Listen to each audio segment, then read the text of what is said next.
تعالیٰ علیہ وسلم کے جو غلام ہیں وہ اگر 313 بھی ہوں تو اللہ تعالیٰ ان کی مدد کے لیے فرشتے اتارتا. آج بھی تم اگر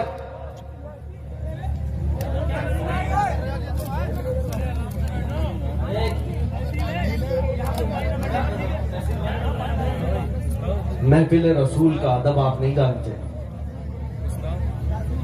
میں نے سب سے پہلے تو نوٹ لانے سے بھی منع کیا. کیا اتنی پیاس لگی آپ کو؟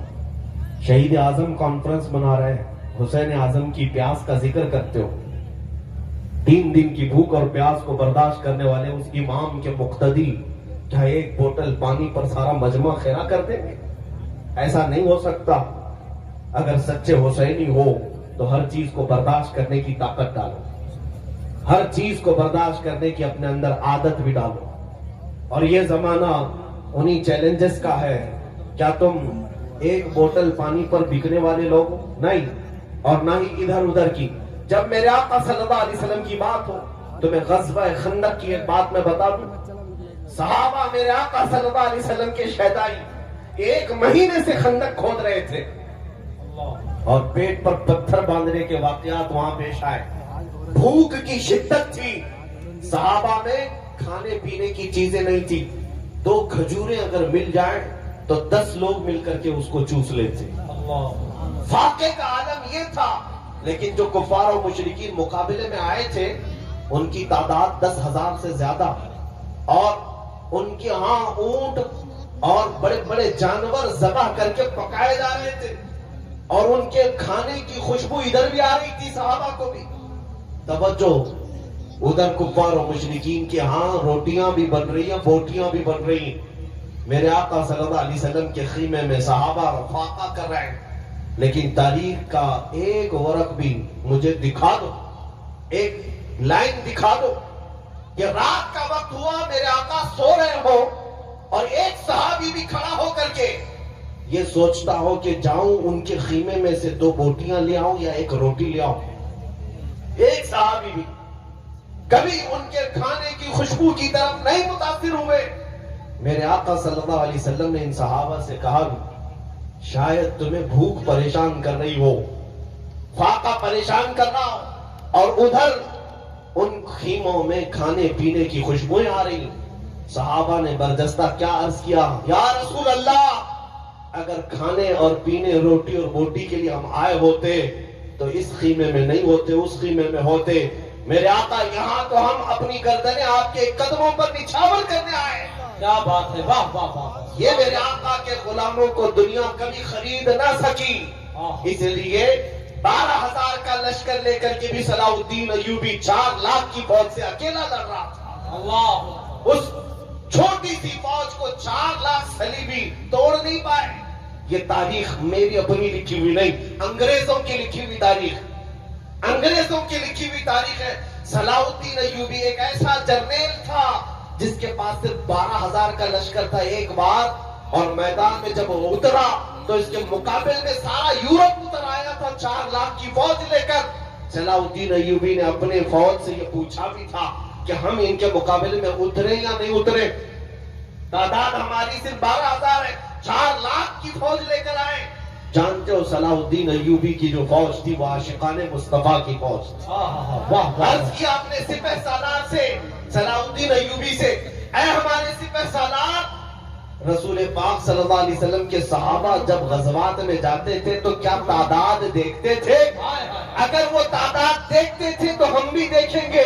اگر رسول اللہ کے صحابہ تعداد نہیں دیکھتے تو آج ہم بھی تعداد نہیں دیکھیں گے.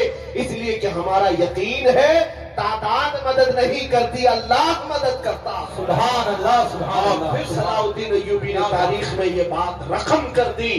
وہ 12,000 کی فوج نے 4 لاکھ کے چھکڑے اڑا دیے. یہ تاریخ بھی انگریزوں نے لکھی ہے, انگریزوں نے لکھی ہے کہ 12,000 کا مقابلہ نہیں کر سکی وہ قوم. اب میں آپ کو یہ بات بتا دوں, اس ظالم دنیا کو پتا ہے کہ تمہارے ساتھ ہاتھ بہاتھ مقابلہ مشکل ہے, اس لیے تمہارے ساتھ دوسری جنگ لڑی جاتی. وہ جنگ یہی نشہ والی جنگ ہے جو تمہارے گھروں تک پہنچا دی جاتی ہے, تمہیں نشہ کا ایڈکٹ بنا دیا جاتا ہے, انٹرنیٹ کی دنیا میں تمہیں آوارہ بنا دیا جائے. کوئی ایک بھی جوان ایسا نہ ہو جو میرے آقا کے اخلاق کے لیے غیرت مند ہو. یہ دنیا یہ چاہتی. اقبال نے 100 سال پہلے کہا تھا یہ فاقہ کش موت سے ڈرتا نہیں ذرا. یورپ یہی کہتا ہے, انگریز یہی کہتے ہیں, یہودی یہی کہتے ہیں. ان کا حال تو دیکھو, ان کو کاٹو مارو قتل کرو پھر بھی یہ جمع ہوتے ہیں. کئی مرتبہ ان کو توڑا گیا, تباہ کیا گیا, لیکن ان کی اذانیں ابھی بھی بند نہیں ہوئی, ان کے ممبروں سے خطبے ابھی بھی ختم نہیں ہوئے. جینوسائیڈ ایک ورڈ ہے, جینوسائیڈ, جا کر چیک کر کے دیکھ لینا. دنیا میں کئی قوموں کے ساتھ یہ جینوسائیڈ کیا گیا. جینوسائیڈ کا مطلب نسل کشی, پوری کی پوری قوم کو ختم کر دینا.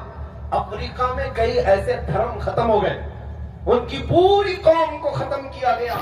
اور اسلام اور مسلمانوں کی جینوسائیڈ کے لیے, نسل کشی کے لیے ایک بار نہیں 70 بار سے زیادہ کوششیں ہوئی. اس پورے دور میں بڑی بڑی طاقتیں لگ کر کے کوشش کی ہیں.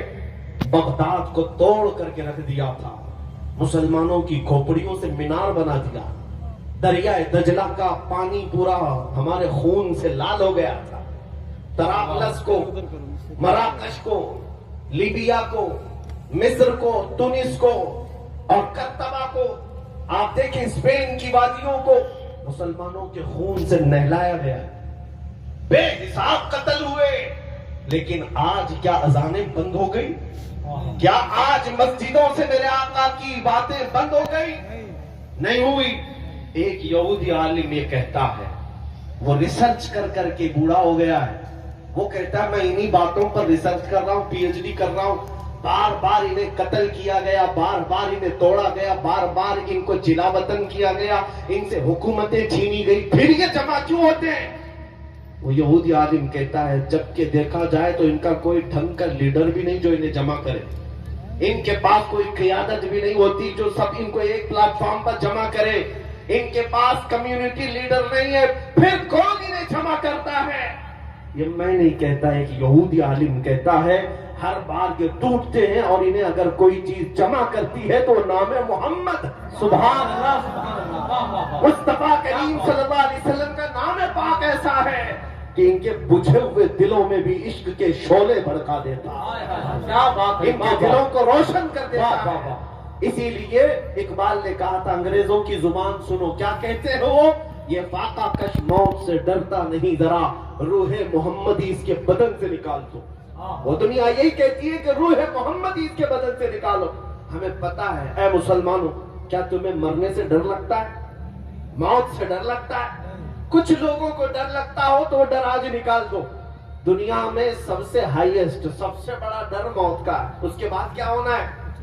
موت اس کے لیے ڈراونا خواب ہوگا جو یہ سوچتا ہو کہ مجھے مرنے کے بعد جلنا ہی ہے, جلنا ہی ہے, اندھیرا ہی ہے, اندھیرا ہی ہے. وہ مومن بھلا کیوں ڈرے موت سے جس کا عقیدہ یہ ہو ادھر آنکھیں بند ہوگی ادھر چہرے مصطفیٰ کی زیارت. نعرہ تکبیر, نعرہ رسالت. شہید اعظم کانفرنس, مسلک اعلیٰ حضرت, نبی رہے اعلیٰ حضرت, حضور قائد ملت. میرے عزیزوں, کیا اپنے جاتے ہوئے جنازوں کو دیکھتے نہیں؟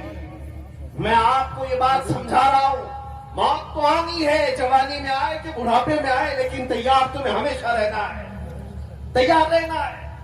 لیکن گناہوں پر جو آئی ہوئی موت ہے اس پر افسوس ہوگا, بے حیائیوں پر آئی ہوئی موت پر افسوس ہوگا. کورونا پہ آئی ہوئی موت کا کون افسوس کرے؟ کیوں افسوس کرتے ہو؟ اگر کسی کا جنازہ 4 لوگوں میں گیا ہے, کچھ لوگوں کو ہم نے سنا ارے بڑی بری موت ہوئی. نہیں میرے عزیز, بری موت اس کو نہیں کہتے. بری موت کفر پر ہو وہ بری موت ہے. ایمان پر اگر مر گیا اور 70 ٹکڑے بھی ہو گئے تو وہ بری موت نہیں, وہ شہادت کی موت ہے. شہادت ہے, اسے بری موت نہیں کہا جائے گا. جنازے جاتے ہوئے دیکھتے ہیں اور سج سنور کر کے جاتے ہیں. سنیوں کے جنازے تو الحمدللہ اور سجتے ہیں, دوسروں کے تو پتہ نہیں, چھپ کے چلے جاتے ہیں. لیکن ہمارا حال یہ الحمدللہ, صاف ستھرا کفن پہناتے ہیں, خوشبو لگاتے ہیں میت کو, سرما بھی لگاتے ہیں, جنازہ تیار ہونے کے بعد پھول بھی ڈالتے ہیں. کبھی سوچا یہ کیوں؟ مرے ہوئے آدمی کو اختر کی ضرورت کیا ہے؟ وہ تو قبر میں جا رہا ہے، آنکھیں بند ہو گئی، اب سرما لگانے کی کیا ضرورت ہے؟ اور یہ سفید کپڑے میں ڈھانکنے کی کیا ضرورت ہے؟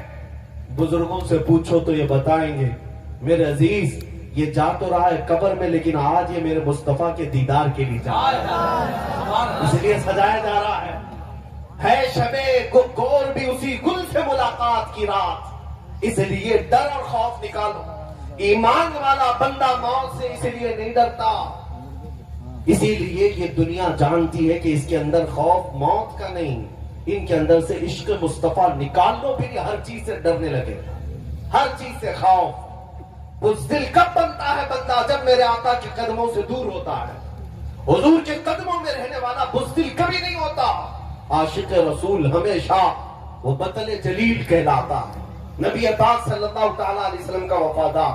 بہرحال آج پھر سے میں آپ کو ایک بات بتا دوں کہ تم اگر یہ سوچتے ہو کہ کچھ لوگوں کی نوکری کا سوال ہے، کچھ لوگوں کے لیے لڑکی کا سوال ہے، کچھ لوگوں کے لیے اپنے بزنس کا سوال ہے، اگر پورا حضور کی سنتوں پر آ جاؤ نوکری کا مسئلہ آ جائے گا، کچھ لڑکیوں کا مسئلہ آ جائے گا، کسی کے تجارت کا مسئلہ آ جائے گا، یہ سب شیطانی وسوسے ہیں جو تمہارے دماغ میں چل رہے ہیں، سب شیطانی وسوسے ہیں۔ اللہ رزاق حقیقی اور میرے مصطفیٰ کے قدموں سے رزق کیوں نہیں ملے گا؟ ہمارا تو یہ کہنا ہے، اعلیٰ حضرت نے کیا سبق دیا؟ خلق کے حاکم ہو تم، رزق کے قاسم ہو تم، یا رسول اللہ جو ملا تم سے ملا، تم پہ کروڑوں درود، جب تمہیں پتا ہے جو کچھ بھی ملنا ہے میرے مصطفیٰ کے صدقے میں ملنا ہے، تو پھر یہ شیطان جو تمہارے دماغ میں ڈال رہا ہے حضور کی عادتوں پر، حضور کے اخلاق پر آؤں گا، دنیا چھوٹ جائے گی، دکان بند ہو جائے گی، لڑکیاں چھوڑ جائیں گی، اگر ایسی چھوڑتی ہیں تو چھوڑ جائے، جو تمہیں نبی پاک کی سنتوں پر قبول کر لے انشاءاللہ وہ یہاں پر بھی ساتھ ہوگی، آخرت میں بھی ساتھ۔ سبحان اللہ سبحان اللہ، کیا بات ہے۔ ہاں یہ بات یاد رکھ لیں، اور یہ بات بھی سمجھ کر کے چلو، آج کے بعد کل پرسوں جب بھی موت تو آنی ہے، ملک الموت روزانہ تمہارے انتظار میں ہے، جب وقت ختم ہوگا روح کھینچ لیں گے اور تمہاری آنکھیں بند اتنے بے یار اور مددگار ہو جاؤ گے کہ دنیا تمہیں اٹھا کر قبر کی تاریک وادی میں چھوڑ آئے گی، تمہیں پتا ہے اس ایسی تاریکی میں چھوڑ آئے گی جہاں تم پکار نہیں سکتے، کسی کو بلا نہیں سکتے۔